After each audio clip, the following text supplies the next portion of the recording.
Oh my goodness. Welcome to the show. This is Let's Make a List on KPCA LP, Petaluma, California, 103.3 FM, and maybe online at kpca.fm. I don't know what you're doing. It's your business. But let us know. I want to know how you listen. How you listen? Go ahead and let us know. You can write it on a piece of paper and post it outside your door. You can tell your mail carrier and then have he or her or she or him spread the word around town that way. It's up to you. It's the magic of community radio. We can do it the way we want. So yeah, this is Let's Make a List. Talk about pop culture stuff, movies, books, video games, TV, music. Make lists and then talk about our choices. Today is another very special episode. You remember the special episodes on sitcoms and stuff? They probably still do them where they have to deal with something important, like Fresh Prince that dealt with drinking, and where Will drank a little too much, and then I remember this was a good one about this. Oh, Ariel's here. Oh, hey Ariel. Hey Phil. You know her from a bunch of stuff. So remember on Fresh Prince of Bel-Air, because do you think you've seen every episode? Absolutely not. Okay, I don't know if that's one that you've seen a lot of or not. I've seen whatever the TV was playing when I happened to be near a TV. So there's an episode where he went to a party. I don't remember all the details. Will and Carlton went, and Will drank a little bit too much, and he was a little hungover. Can't remember if he did any. I think he probably embarrassed himself a little bit. And I remember him going, "Oh, I feel horrible. I'm never going to drink again." So that's what they do in a lot of these shows. They go at, in like kids shows, they would say, "Oh, drinking is bad. Never do it." This was special because I remember Carlton, the wise one for this episode, was saying, no, just moderation. You don't have to never drink again. Basically saying like, come on, don't be ridiculous. Just be careful. Be an adult about it. And it was like, hey, I like it when they give messages that aren't just like, oh, if you have sex, you are evil. You know, that kind of stuff. It's like, no, they go, come on, just be responsible about it. So that's what this episode is like, a very special one. Which means at the end of the episode, we're going to probably teach you a lesson. I tell you, it's gonna be good. So listen up if you want to better yourself. All right, so we're gonna talk about historical movies today. Let's do a podcast not too long ago where they were talking about the favorite historical movies. So I said I want to do that too, and so I copied it. But this is obviously different movies, and the discussion will be different. So yeah. People don't have a patent on making lists, so I can go ahead and do it. Community radio. So Ariel. So Phil. How's it going today? It's going pretty good. How are you? I'm doing all right. The weather outside's okay. A little frightful, but it's also quite delightful. Is okay. Yeah. So before we get to our list, I have a bunch. And I don't have an order because I kind of have different categories. And yeah, we'll talk about some. But first... I want to touch on political stuff for a second. Touch on political stuff because it is mixed with pop culture, and this has to do with that also. So this happens every election cycle. It just happens all the time where, you have politicians who are guests on late night talk shows or comedy shows, or they make comedy videos where they try to reach a new audience and paint themselves as being human more. Do you think overall, I have some examples, but do you think overall that usually helps or hurts their campaign or reputation? I'm sorry. I'm a terrible guest. Could you repeat the question? Oh, no, that's fine. When there are politicians that are guests on like talk shows and comedy shows and make videos online, that's just be funny and stuff. Do you think that usually backfires, or do you think it usually actually helps? I think the answer differs where it's being shown. Go ahead. Oh, no. I want to finish. Oh, for me, I feel like usually it backfires, and it's so transparent what they're doing. Even politicians I like, it'll be like, I guess this is how you've reached some people, but it just seems so phony. Well, there are like different generations, and there are different just communal cultures that will accept really, really transparent stuff, as we can see with the political climate right now and what people will accept. And when it comes to humor, I don't think that's any less true. And I personally, for me, just like you, I go like, really? Yep. you really must think that we're all very stupid. Yeah. And if you think that we're going to laugh at some like dumb joke when you're supposed to be talking about things that matter. Yep. And sometimes I think it's done in a way where they aren't trying to trick you, which is nice. I think, here's an example. I think when Obama was on Between Two Ferns, yes, it was very obvious that he was there to talk about the Affordable Care Act. Mm-hmm. That's what he was talking about, right? And I'm saying it's obvious. I'm like, oh, I can't remember specifically. I think, oh, no. Yeah, it was to make sure people signed up for it. It was one of those where, to he was trying to enroll. And talk to people that might not follow regular news. Yeah. So it had humor involved, obviously. Yeah. But that was like, I'm here to talk about this, and we're going to put it in there. Well, and the creators of the show, I think, were like, yes, this is important, and we have an outlet. So that I didn't mind. I think that there are different styles of the humor that really resonate with me and do not resonate with me. Ones that are funny where people are like, haha, I'm really funny, right, and I'm also potentially going to be running your country. Those ones I don't appreciate. I have another example of Obama that I did enjoy, and that's when I'm going to forget the comedian's name, but at a dinner, it was a character that stood behind him as like the translator. What's his name? Is it from Key and Peele? Is it Michael? Michael something. Oh God, yeah. I'll look it up. But yes, I know what you're talking about. It was he played like it was the correspondence thing, wasn't it? Yeah. So he played like the presidential translator, and I thought that was pretty good. And it was also the right place. Keegan Michael Key. Thank you. And like it was a good place for that to be happening. Like it's frustrating when people try to make light of something or try to be funny in the wrong situation. Like let's say in a debate. Oh, now it's going to become a stand-up or a roast. Right. I don't need that. I need people to actually know how to debate, which nobody does. Yeah. Every debate is incorrect. Those aren't debates. They shouldn't be called debates.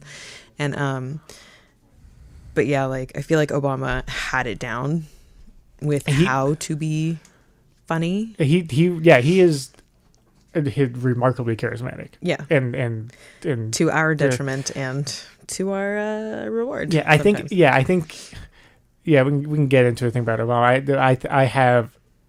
I think it's very mixed. I've got mixed feelings, but boy, do I miss him. Oh yeah, of course. Boy, do I miss that fella as president of these here United States. But it's not like everything was great then. No. But it also wasn't a huge flaming trash fire. Yeah. Things were still under wraps. I think Obama was influencing a lot of the right people to get involved in politics. Mm-hmm. But right now, our president is doing the opposite. Correct. But then there's... All right, so yeah. But some other examples, like I think... I'm just curious because it's so often I feel like you can look back and we go like, oh, I can't believe they did that. And it so often it feels like that right after they do it to me. Mm-hmm. And I think one is... Well, obviously the Trump on Jimmy Fallon show, that was horrible for both. Horrible for Fallon mostly. Literally anytime Trump opens his mouth is a horrible moment for him. But for Jimmy Fallon, it just showed what like a bootlicking motivation he had to have that happen. Like he didn't take a stand. He wasn't controversial in any way. It was 100% what I said, bootlicking. And it was really, really disgusting to watch. Because if you're going to at any time make fun of someone or question their presidency, but then just kiss their bum as soon as they're right in front of you on national television, that's just gross. And ugh. Yeah, I can honestly say I have not watched his show since then because that was so gross. Yep. And there's somewhere you watch it, and I remember seeing Bernie Sanders on The View when he was running for president, and it was like it was fine. He got to talk about issues some, and then they had like there was a Ben and Jerry ice cream named after him, so they tried it on there. I was like, all right, because I think Bernie Sanders is also very charismatic and likable, so I didn't mind that too much. Yeah. But then they did like a thing where you like to play basketball, so they had a basketball hoop set up and like shot around some, and you could tell he did it, but you could tell it was like whatever. I'm not gonna be the.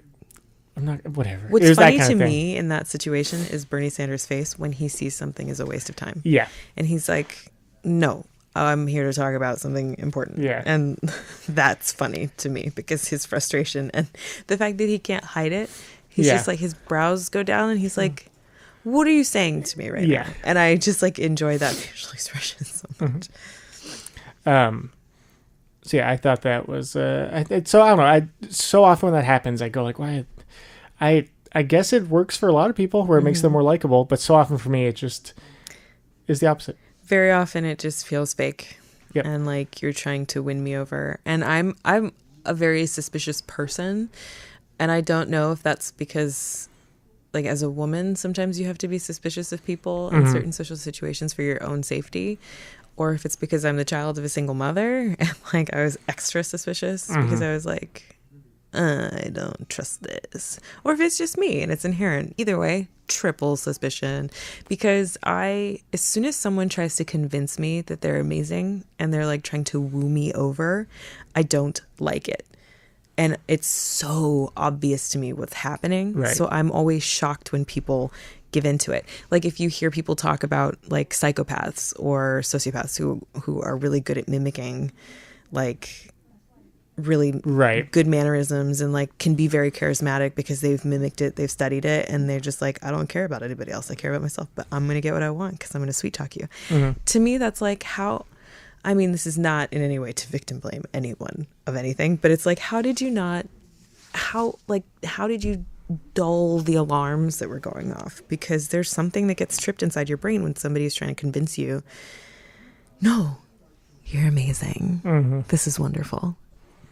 When it's outside of the appropriate context for that, like they clearly want something and they're going to get it by trying to convince you however they can that you want to give that thing to them. And it's weird and icky and gross. I don't like it. I agree. So don't make jokes at me. Yeah. Politicians. Yep.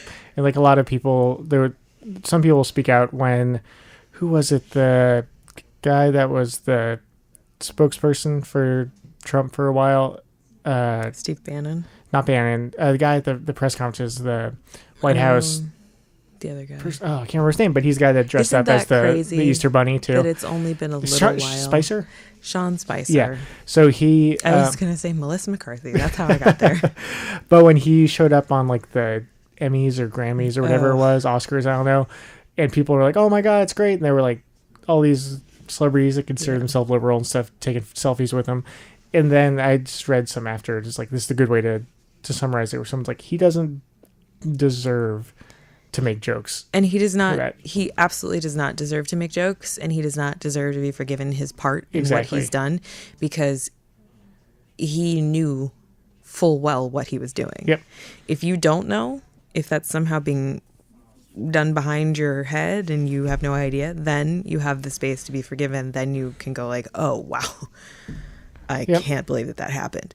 But he 100% knew that he was lying for the White House. Yep. And that's unforgivable when the length and breadth of what they are lying about is what it is. Yep.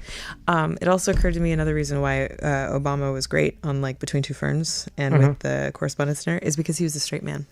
Right. So he wasn't going out of his way to be silly or funny. Right. He knew how to use the resource of comedians, and he knew that he could reach more people that way, but he still continued to be a straight man. That's a key element for why that was funny. Yep, I agree. And that was Ariel's segment on taking apart what's funny. Oh, that's what I brought up the topic. It's your fault. But I remember one other thing was John Kerry when he was running, because I liked him when he was running. I voted for him, and he was on Tonight Show, I think it was, and he rode a motorcycle out onto the stage, and I think he had like a motorcycle jacket, and like... Well, that's like when Bill Clinton played the saxophone. And it was Arsenio like, Hall. Yeah. Put it away. Yeah. I don't... Unless you've got chains and you're covered in like baby oil, I don't need to see you playing a saxophone. That's a reference to the saxophone player from Lost Boys, the 1980s movie. Good job.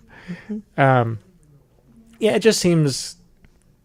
Yeah, it's just so transparent to me. It's just false. Fake. Yep. And there's so much false in politics anyways. I don't need that to be catered to me because you think I'm a baby that will just laugh if you coo in my face. Like when it comes down to important things, treat it with respect. Yep. Don't treat it lightly. And that's good mood Ariel talking about politics. Excuse me. It's kind of like how the stuff going on now like things like that, they want people to talk about that instead of a lot of times other things that are going on, because it's easier to talk about and whatever. But then now it's like that's what Trump administration's doing, where it feels like there's all this stuff to distract you, but the stuff they're distracting you with, the stuff they're saying is so horrible that you have to talk about that also. So it's a messy situation. All right. Yeah, it's very messy. Congrats, everybody. Yep, we did it. Yep. Guys, remember to register to vote. I don't know if you still can in California. I don't know if we passed the deadline. But if you have passed the deadline and you haven't been able to sign up to vote, or if you can't sign up to vote for other reasons, if you are too young, if whatever reason, try to talk to other people about voting. Yep. Keep that in the wind. Keep it relevant. Keep it important, because it is still our right and it is still our voice. It is still our power. So keep voting. No matter how frustrating it gets, and no matter how many votes get lost, or how many people get told that they, for some reason, have no right to vote. Keep fighting for it. Yep, that's ours. And researching to vote, you're not just researching to vote. You're researching to figure out, to learn about what's going on locally and nationally. So throughout the years, you'll be more aware and things will make more sense to you. All right, PSA. All right, do you want to do the list now, or do you want to do trivia? Ooh, let's do some trivia. All right, we'll not bookend it, because that's the opposite. We'll sandwich it with trivia. We'll sandwich filling it with trivia. Okay. It's a trivia sandwich. So, because today our list is going to be about movies based on historical things. Yeah, events. realities. Yeah. I'm going to say a title to, this is kind of a short one, it's only 5. I'm going to say a title to a movie based on a historical event or time. Okay. The title of the movie, you have to guess what the movie's about. What event it's about. I'll give you the year, too, the movie was made. Okay. Oh, yeah, we got a text that said, remember, it's too late to register to vote for this election. Register to vote for the next one. Yep. Every year. Because it keeps coming around, and keep voting. Okay. So, yeah, I'm going to say a title to a movie. It's a real movie. I'm going to say the year the movie came out. You have to tell me what historical event or time it takes place and what the movie's about, best you can. I'm going to start with one that I think you've heard of. Kingdom of Heaven, 2005. It came Kingdom out. of Heaven. Okay. So you want me to tell you what it's about? Yes, like quick. I have the quick 1 sentence IMDb description. The Crusades. Yes, that works. Yep, it will obviously works. It's true. It's Jerusalem during the Crusades of the 12th century, where he finds himself the defender of the city and his people. All right, nice. All right, let's get a little tougher now. Okay. The Long Walk Home, 1990. The Long Walk Home. Think about if you don't know the movie, what does that title seem like? What could it be about? Came out in 1990. I feel like there are a few that I confuse with one another. There's one on my list that I know right now that I'm confusing with that. Oh, okay. The Long Walk Home, is that about people in the South not being able to ride the bus? It's about the race, like civil rights. It's about I'll read the description. It says, "Yep, you win this one again." 2 women, black and white, in 1955, Montgomery, Alabama, must decide what they're going to do in response to the famous bus boycott led by Martin Luther King. Yeah, there you go. I wanted to say 2 women, but I couldn't remember if it was women. Yeah, nice. That's a movie I never heard of. Yeah, I believe that I saw that a really long time ago, and I might not have seen the whole thing. I'm a bad person. I haven't seen it at all. I should watch it. The Pride and the Passion, 1957. What do you think that's about? The Pride and the Passion. The Pride and the Passion, honestly, sounds like it could either be a religious story or not a wrestling story, like a boxing story, or like a story of war. It's about Dumbo. What's it about? During the Napoleonic Wars, is that how you say it? Yeah. A British captain is sent to Spain to help prevent the French from stealing a powerful cannon. So it was about war. Yep. It just wasn't about the World Wars. Yeah. All right, another one. 13 Days came out in 2000. 13 Days. What is significant about 13 days? In 2000. These are really tough, by the way. 13 days. Is it about someone in captivity for 13 days. No, that's a good guess. In October, do you want me to tell you? Yes. October 1962, the Kennedy administration struggles to contain the Cuban Missile Crisis. Thank you. You're welcome. One more. Fat Man and Little Boy, 1989. Fat Man and Little Boy, 1989. I 100% have no idea. Is it about Santa Claus and Pinocchio? As Paul Newman. So this film reenacts the Manhattan Project, the secret wartime project in New Mexico where the first atomic bombs were designed and built. Okay, that makes perfect sense because Fat Man and Little Boy, I thought of like bombs, like the bombs that were dropped in World War World War II, which Manhattan Project. Wait, why is that? I don't get the title. Aren't those the names of missiles? Are they? Okay, I didn't know that. I think that they are. Oh, okay. That makes sense then. They had some crazy names for the bombs that they dropped, which is a weird thing to laugh at, but you know, people like painted their missiles and like nicknamed them. Yeah. Huh. All right. You did pretty well on that trivia. That's good. Thank you. You're welcome. All right. So I did pretty bad. It's about Dumbo. It's about Santa Claus and Pinocchio. I know it. We'll do real sincere guesses, so it's good. All right, so we're talking about movies, historical movies, based on a true story and based on something that is of historical significance. Mm-hmm. So some of mine are, I tried to pick movies that are at least the main points, as far as I know, are relatively accurate. Mm-hmm. Most of them have like side stories that are totally fabricated and things, but I tried to do ones where the main points are not changed in a way that changes what actually happened or like change like the significance of the event or So like example of one that would go, but I didn't because there's too much fiction is Black Klansman, where I still like the movie and I agree with the message and everything, but there was enough that changed in the movie to change how the characters, how the people in real life should be viewed and things like that, that it didn't make my list. Mm-hmm. But most of the other ones I think on here, if not, I think all of them, I think they don't have to change things to make it significant. I did not do the research to back up my movie choices. I didn't do very much research. I tried to pick ones that were mostly based in truth, but I don't I honestly don't know the percentage of accuracy because I didn't really back it up. Right. So like an example, I wouldn't pick this movie anyway, but I wouldn't have put the original Birth of a Nation on there because they act like the Klansmen were like good guys that helped form America. That you know is what I mean? not so it's like story. That's one more example where it changes. I can't think of the words, but well, there's right now I'll mention a movie that I did want to have on my list, but I just took it off because it was based on something that was in truth, but the order of events was completely shuffled up and they brought something to the fore that wasn't really something that the people in the story had a ton to do with. I don't think they really fudged with the timeline and all that stuff. It was based on real people, but they really changed some things that do affect kind of the message that the movie was trying to put forth. And that was Belle. It's the movie that I really, really loved because it's about, there's this very famous portrait of a white woman and a mixed race woman sitting side by side, and they are related. They might be cousins. And I don't remember the actual historical person's name, but I think that Belle was her nickname. And she was a mixed race woman built into aristocracy, or born into aristocracy. And the movie is about how that affects her white family and how they have to face their racism in a time of slavery. And in the movie, there's a case about a slave ship that went down.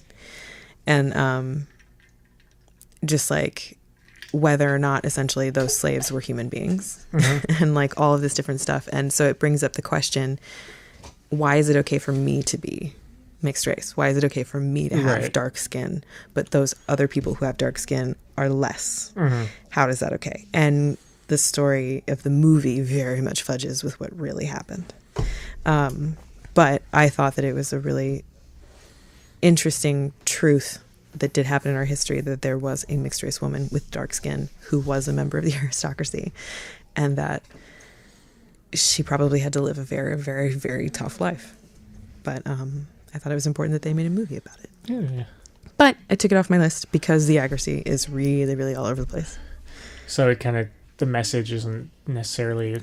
The message isn't necessarily true because there's also a subplot about like a romance of her falling in love with a lawyer in training who's part of the case.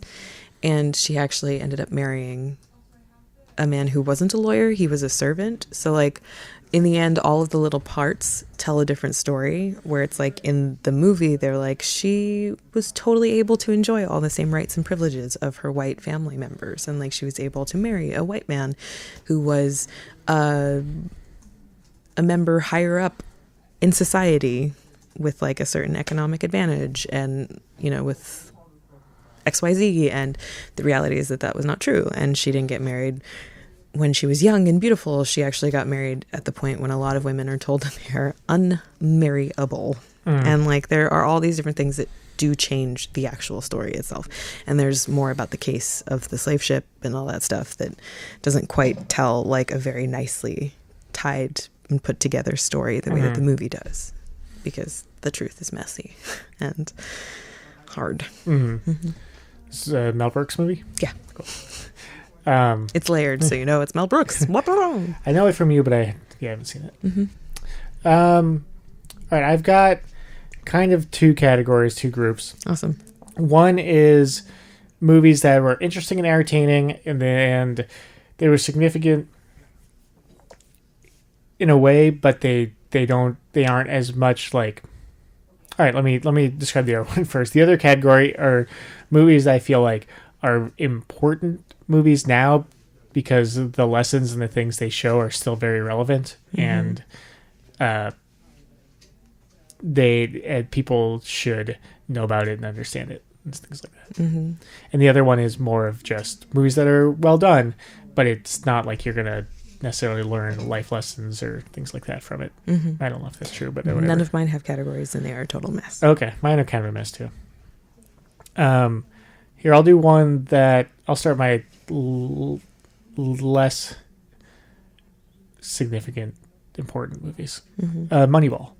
Moneyball is significant because it changed the way Major League Baseball is, how teams are run and how they sign players, stuff. It's Moneyball about the Oakland A's and Billy Beane in the early 2000s, I think, and how it was basically viewing baseball as putting together a team as kind of like almost a math problem, where you look at statistics and use that to determine what players to have and things like that. And now a lot of the general managers run the teams that way. I just thought that movie was well done, and it's a very personal story about somebody and his loyalty to a city and to a team and stuff. So yeah, it's not one of those where it's like I feel like you don't need to watch it. I don't think like in a history class that'll be one that will be needed, but I think it's a great movie on a smaller scale. Yes, yeah. Smaller scale. There we go. Cool. I have a lot. How do you want to do this? Do you want to go back and forth one on one? Sure, All right, because cool. I have no idea. Your dad just texted us what Fat Man was. Oh, Plutonium Bomb. Yeah. Right. Thanks for being our researcher and trivia provider, Jim. Because your factual analysis of what we say is much appreciated, especially when we go real off road. Yeah. So I don't have mine in any sort of order. That's they fine. were just kind of how I found them and went, oh yeah, that movie. But I will start with a lighter movie because there are a lot in here that are not light at all. Newsies. Boy, does that not quite tell an accurate story. I didn't know that it was based on. It's based on an actual newsboy strike. Oh, and yeah, that makes sense. I'm going to start my list off with that because it's a really terrible kids movie and I love it. But it's about a strike in which kids, because like kids have only been kids the way that we treat kids now for a very tiny amount of our history. Like most children have not been able to enjoy childhoods because as soon as their hands are mobile, as soon as they can understand orders, they've been told to work. And newsboys were basically orphans, kids who had nothing, and they had to work sun up, sundown, trying to sell papers for just a few cents so that they could feed themselves and That's it. And Well, like you could buy a Hearst- house for like a nickel back then. Though. Yeah. So it's actually paid really well. So like, huge newspaper barons just abused that Right. work source, and had absolutely no care for the fact that those kids earned nothing and couldn't feed themselves. They couldn't do anything. They they had to be stuck selling papers. And I think that the whole premise is that the prices were raised for how many papers the boys could buy to sell, and they couldn't afford that raise in price, so they wouldn't be able to sell papers because they couldn't buy them to sell them. But yeah, the musical is a rollicking good time, and it's also weird to watch Christian Bale dance around. Does Bill Pullman sing at all? He sings a little bit, doesn't he? I think everybody probably sings. I don't think anybody leaves that movie unscathed. Here's another one that I find interesting, and I like the Stanford Prison Experiment, based on a Stanford professor who was doing an study to see how people react when they're in the position of power and how people react when they're not.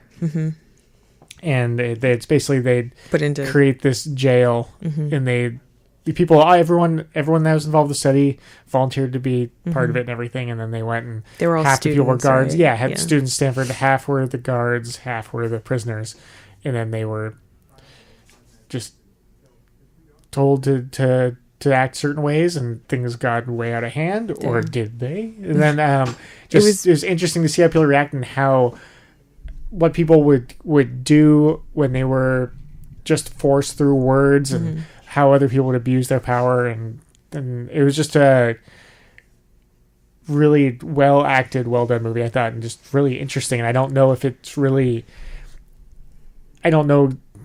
necessarily what I learned from it, but I think that it's definitely interesting. The study itself raises a lot of questions, just even outside of the thing that is being studied, which is what will people do with power? Yep. Will they automatically abuse it? Will hierarchical chains naturally form?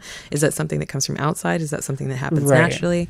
Will people be subservient? Will they divide? Will they come together? Will they fight back against the power? Like, seeing all of those things, it's an interesting study, but also when you take another step back and look at like the morality of performing studies like that, because I mean, I've read about it before. I don't remember anything that anybody said, like any of the students themselves who actually performed that stuff. I don't remember what they said, but it's kind of like, is it right to put people through that? Exactly. It's the other thing where the professor was in the position of power, and was he abusing his power by because he was part of the experiment by starting the experiment. Like, you can't escape that when you're in that position. If you press the button, you pressed the button.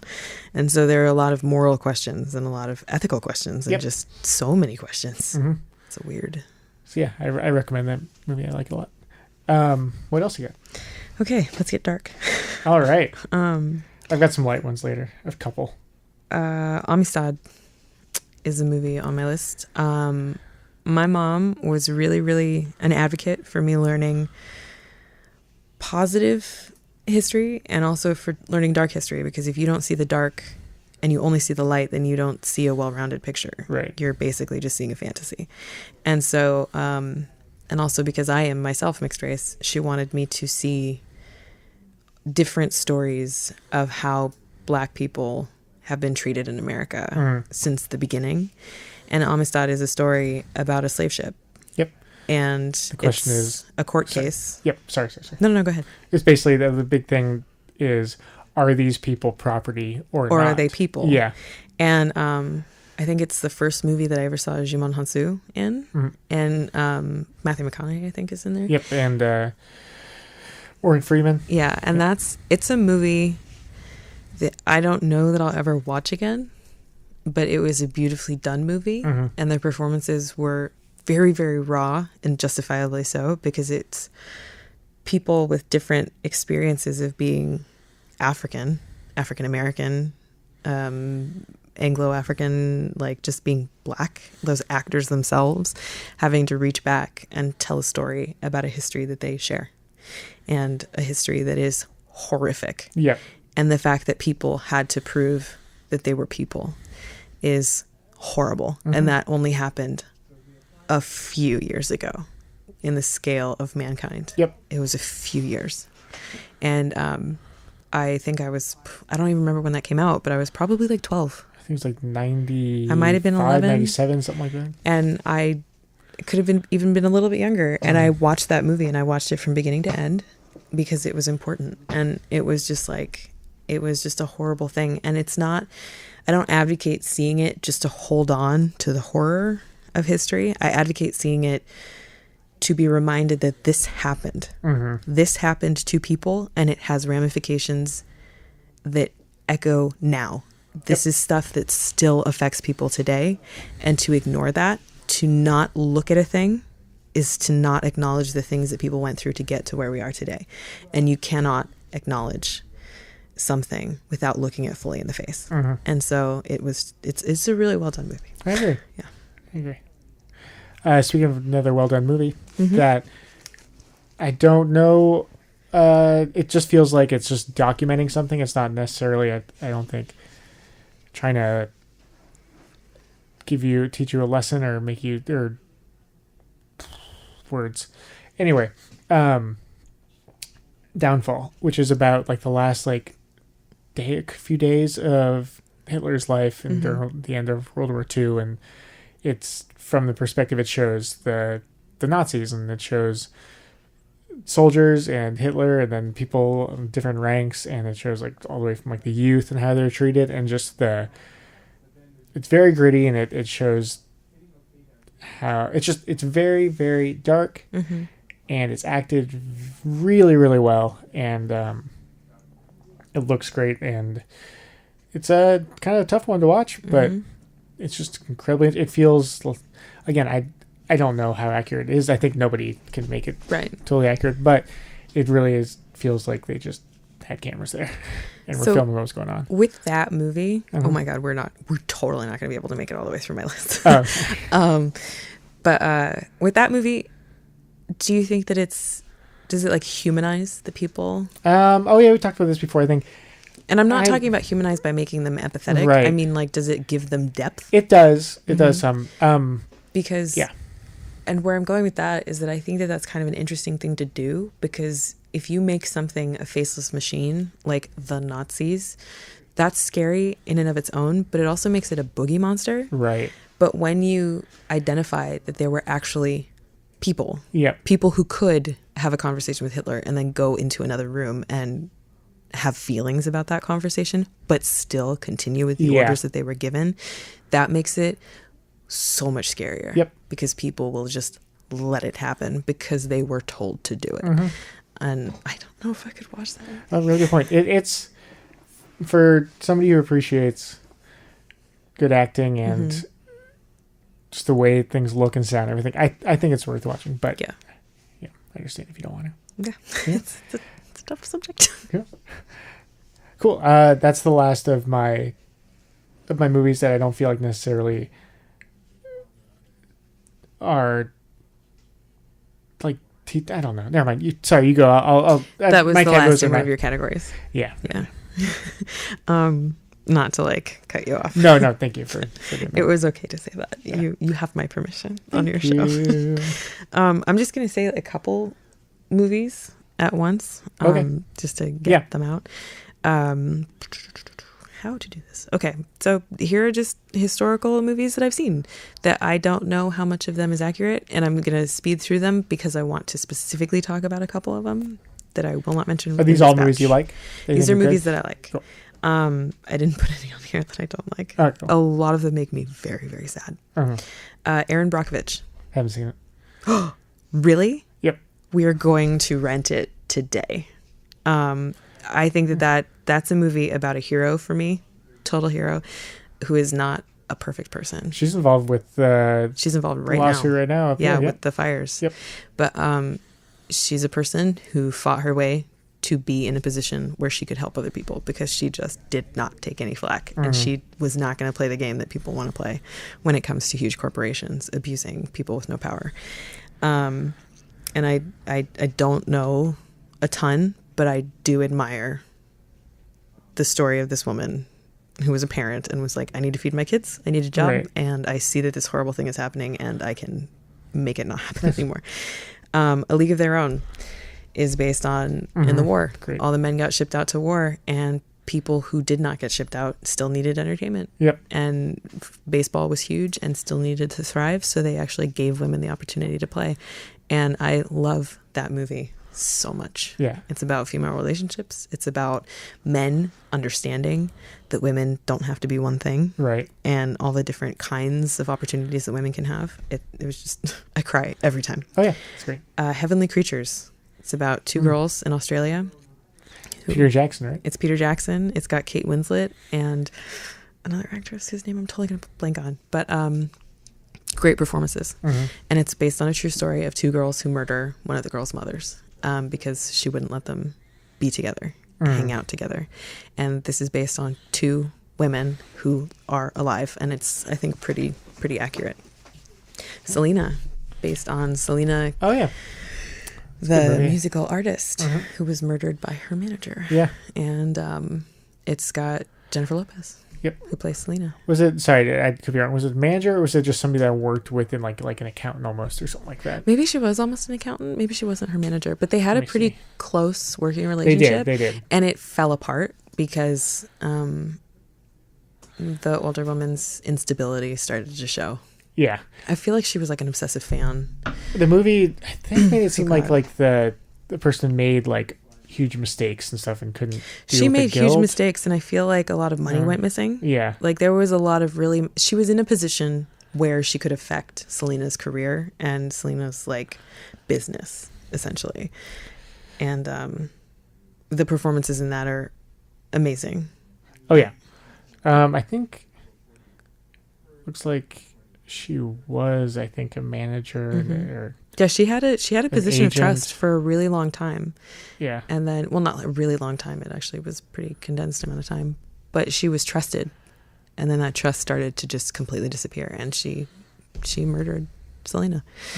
Cool Runnings. Yep, that's on my list. Based on the true story of a Jamaican bobsled team. And Cool Runnings is just... I love every actor that's in that movie, and they're all really funny. I grew up watching that movie. It's like a comfort movie. Every line of dialogue is from actual court transcripts. Yeah. Yeah. Like when they're talking about peeing on the bobsled run. Yeah. Cool. Fly Away Home is a movie with Anna Paquin when she was very, very young, and I think Jeff Daniels. And it's a girl who goes to live with her father after losing her mother in a car accident, and he teaches geese, to fly behind a mechanical contraption that's supposed to be like the goose that they follow. I love that movie. Would you say that one has hidden historical significance, though? I feel like no, maybe not, but I still loved it, and I snuck it onto the list anyway. That's fine. The Queen, which is about Queen Elizabeth after Princess Diana died. It's how a monarch had to deal with something that was personal, but also not personal because she's the figurehead of a nation, and how her traditional upbringing basically clashed with the new wave of how people expected to share in personal experiences. And regardless of how you feel about Queen Elizabeth II, it's incredible performances. It's a really good movie. Who played the Queen? Sorry, Helen Mirren. I believe. I was going to say something about that. Don't remember what though. There were a few different Queen movies, and I get them mixed up. This one is not about Freddie Mercury. Thank you. Thank you. Should I do a few now? Yes. All right, cool. All right. Here are some that I think are important for many reasons. The Big Short. That's on my list. That one I think they do such a good job of talking about the stock market and housing collapse and all that stuff a few years ago in a way that is digestible and understandable and entertaining. Yeah.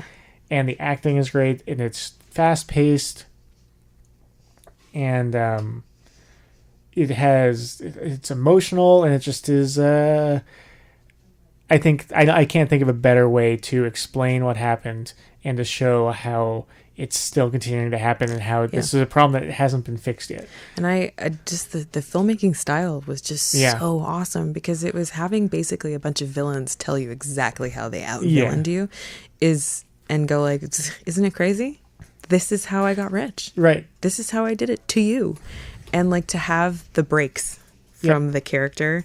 Well, it wasn't even like a break. It was just a break from the format of a regular movie where the character just turns out and goes, this is what happens. Yep. And it has celebrities as themselves explaining things in different ways. Like, what's her name in a bathtub? Margot Robbie. Margot Robbie. Yeah. Just in a bathtub telling you something very, very important. And it's like, how much are you actually going to digest based on what you're seeing? Yeah. Like, are you actually going to listen to what's happening? Because it's actually kind of important. Yeah. And I wouldn't say that all the characters are villains. I think there are a few, like Steve Carell's character. I think he's about making money, but he's also about fairness. Yeah, they're not all villains, but they all know that something terrible is happening, and they all kind of take advantage of it. So I think that's pretty villainous. To know the scope of the effect of what you're going to do, and still do it. And some of the characters are doing it to take advantage of and to screw over other people who are in the industry. Yeah. But then all of it ends up just hurting, because, for the most part, just taxpayers. Yeah, because you can't screw over someone in the industry without having that have real life effects. Yeah, because they just get bailed out. Exactly. They totally just get bailed out. And that's it. And it's really painful. It is. And true. Mm-hmm.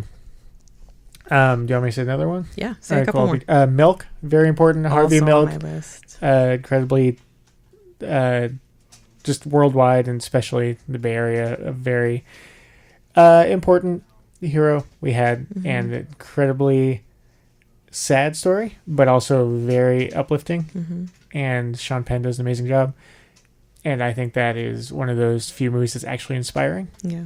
So I recommend that, definitely. And it's also important to local history. Yep. This happened here in San Francisco. And recently, too. Yeah, really, really recently. And, everybody turns in a perfect performance. Yeah. I'll do one more then. Spotlight. Ooh, yes. Spotlight.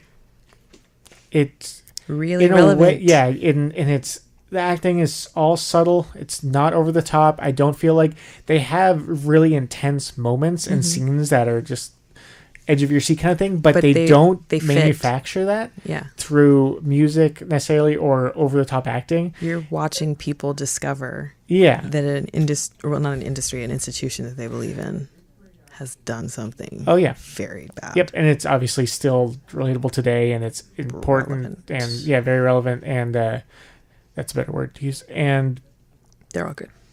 Yeah, I think that movie is it relies on the content of the what's going on to move people and to get people to get involved in care. And there's nothing about it that is just like cheap thrills or gimmicks and like that. That is so painful to watch because it's true. Yep. They didn't have to manufacture stuff to make it hit home. They're just telling you what happened and what is happening and what has happened for a long time. Yep. And like, that's what's so heartbreaking is that they just let the story tell itself. Yep. Cool. What are some of yours? I have Lincoln on my list. Lincoln almost made my list. It doesn't necessarily have historical significance, but I do like that they tried to flesh out a character who's kind of become a one-dimensional hero in a way, but he wasn't really a hero in the way that people talk about it, where they've like mythologized Abraham Lincoln when he was a human being who was a politician. He was almost like a conflict resolver in a way. Yeah, he really was. But like... Still, I think he did heroic things. He did heroic things, but it also kind of dives into the motivations behind why he did those things, and that he didn't necessarily want to be mythologized. Right. Because he wanted it to be a logistical choice for why he did certain things. And so I thought that was kind of like an interesting way to flesh him out. Yeah. Hotel Rwanda. Oh, yeah. is Forgot that one. it's a really, really hard. It's a hard movie. Yeah. But it's really a good one. It's about a conflict in Rwanda that was horrific and just terrifying. And Don Cheadle plays. It's been a really long time since I've seen it, but he plays a person who existed and had to go through something really, really horrible. And I've got Zero Dark 30. Yes, that one for me, I was on my list. I'll let you that one I think it's a great movie. But I still have weird mixed feelings about it. I've got wildly mixed feelings about it. I think that it was a really incredible movie. Yeah. But it's about a subject that I really, really have mixed feelings on. Yeah. And what I appreciate is that they tried to give, again, depth to the people who were responsible for something that is pretty important in our recent history. Yep. And they tried to show these people questioning things and struggling. And that, I think, is what was important, is that it's kind of showing, what's significant about it is that it's kind of showing that people are trying to digest things a little bit differently now. They're not just looking at it as like an action movie. Oh, we're going to go kill Osama bin Laden. They're looking at it as a struggle, a human struggle to make a decision to do a thing based on how that will affect the outcome of whatever, like it. Yep. And words are tough. And when it came out, there was a lot of people were unhappy with it because they felt like it acted like torture was good. Yeah, and helped. And I think the whole point of the movie was that it was the complete opposite. I feel I feel like the movie did, because the guy who wrote it for the screenplay was saying how he was going, torture is not helpful. It shows that they actually got a lot of misinformation from it. And what they were showing in the movie is that is something that happens. Yeah. And through that, this isn't. Right. So it's like, I feel like the movie did a pretty good job of not necessarily taking a stance and presenting, here's a version of what could have happened. Yeah. And part of me is like, maybe I don't know, I think that's important, but also it feels like maybe they should have taken more of a stance. Yeah. But I don't know. I think that I feel personally that they probably should have taken more of a stance so that it would be more clear, because in this subject, I don't think it was really necessary for it to be amorphous. Right. But and then I thought it was an interesting movie. There's also the question of, the moral question, I think, is also, even if torture does result in getting information, is it still okay to do? You know what I mean? And that's a thing that I don't know if that was really discussed at all, or and I think that is a more interesting. It's a much more interesting question. Yeah. And but the movie, much more interesting story to tell. But the movie, it builds and it builds, and it's just really interesting anyway. Yep. As a movie about something political, I think it was an important movie in the way that it was telling a story. Yep. I'm going to skip over a couple. Yeah. Fruitvale Station. I have that on my list, is the one on my list that I basically was like trying to get to the whole time. Oh, yeah. That was a really, really good movie. The performances were incredible. And this was something that happened and is totally and completely relevant to things that happen today. Yep.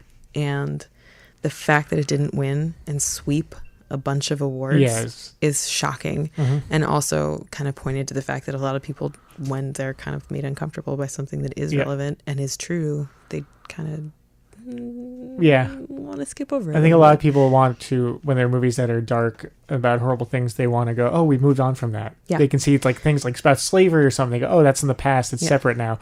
When you go like, it's not. But Fruitvale Station and The Big Short are my two, I think, that are the most important, significant historical movies. Fruitvale Station is just, I mean, it's about times. I'm totally going to forget his name. Is it Oscar? I think so. I don't remember his last name. Grant? Oscar Grant. That sounds right. Is that it, or is that I think that's it. I have a terrible memory.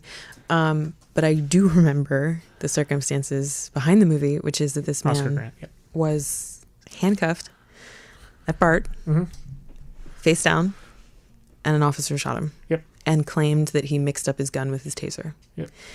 And this man died for nothing. And it tells the story. Doesn't it tell the story like of the cops during that day? And it tells basically like, or is it just his day? I think it's pretty much just his day. And I don't know how much of that is accurate. Right. But it again, that it's just humanizing a person, showing it's a person. Yeah. And just showing like he's not a perfect human being, but he's a human being. And human beings do not need to be shot like this. They do not need to be brutalized for no reason. And like if somebody's about to run and that makes you uncomfortable, you do not have the right to shoot them if they're not coming for you.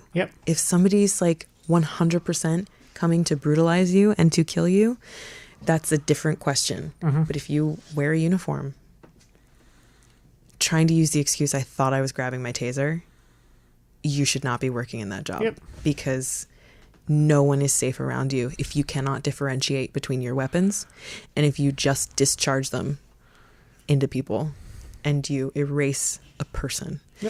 And it was heartbreaking. We're almost out of time. I agree. That was the final movie I was going to talk about too. But a few more just to mention. The Post, I think, great job. Fair Game. High five. Fair Game, important. Well done. And Fair Game, that was about the outing of a... What's Fair Game? Fair Game was about after 9/11 and the intelligence about Iraq and how that was fabricated and people who actually stood against it and what happened to them. And then Detroit, which came out recently, amazingly well acted, really tough to watch, but also important. And that one kind of went under the radar a little bit, unfortunately. But it's fantastic. All right, it's time for us to stop. Thank you so much for having me on the show. Sorry that I monopolized all the conversation. You did it all. I'm happy you were here and part of it. And thanks everyone for sticking around, even though it was kind of a heavier topic than usual. Please stick around for Full Circle Sessions with DJ Saeed. It's good to listen to some music after thinking and talking about all that stuff. All right, take care, everyone. Bye-bye. Bye.